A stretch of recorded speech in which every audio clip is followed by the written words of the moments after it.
ពេលនេះពួកយើងបានធ្វើពិធីរៀបការព្រលឹងសំណាងជាមួយនាងហើយដូច្នោះនាងត្រូវតែដោះលែងព្រលឹងសំណាងឲ្យគ្នាមានសេរីភាពផងទៅ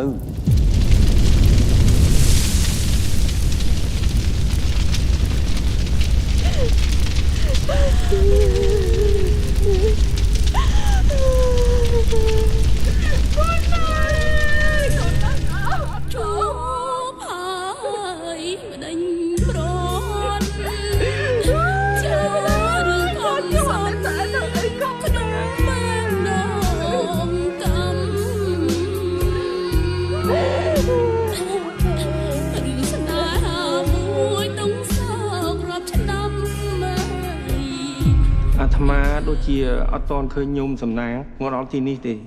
ព្រលឹងវាត្រូវគេឃុំនៅកន្លែងដែលវាស្លាប់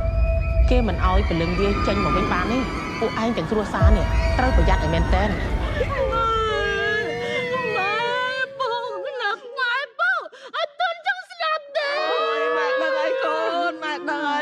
កូនក្លាក់ណាស់ដឹកអើសំណាងអើយសំណាងកូនមិនបានជាឯងបន្លំខ្លួនធ្វើជាអាណាង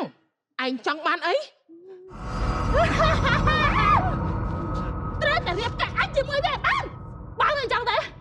អញនឹងកាច់ឲ្យងាប់ម្ដងម្នាក់ចេញទៅកូននៅបាត់យ៉ា